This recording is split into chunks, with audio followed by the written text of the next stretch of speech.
In recent years, the presence of bank branches on our high streets is melting away. Here in Dunbar, there used to be 3 banks. Now there's only 1. I don't know what I would do if I didn't have the bank here. Because I don't just use the ATM machine. I go into the bank and do things, you know what I mean? I hate it. It's really hard, and especially for people that have got mental health issues or people who are old and aren't good with technology. I just think it's really unfair. In Bowness where I live, there's no banks at all. We'll have to go to Linlithgow or Grangemouth or Falkirk. I prefer going to the teller.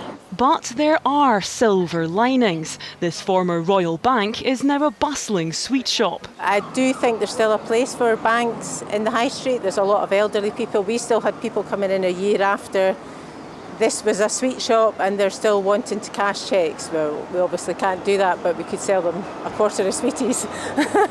And the majority of customers shopping at this TSB turned gift shop are paying with plastic. Cash went out of favour, especially during the pandemic. To be honest, for me, it makes it easier.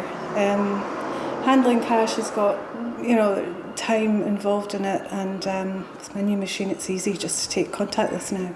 But it's not just towns like here in Dunbar that are losing their bank branches. A new report from the Westminster Scottish Affairs Committee found that in the last 7 years, 53% of bank branches in Scotland had closed, leaving behind almost 500,000 people who rely on cash.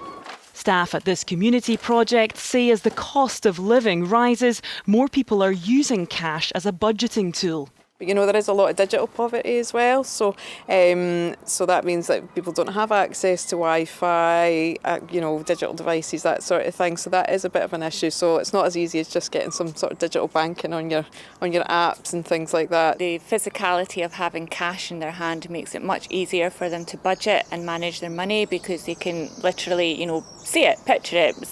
This is for X, this is for Y, this is for Z, and it makes them more accountable for the money that they actually have. The UK government looks set to introduce legislation protecting access to cash.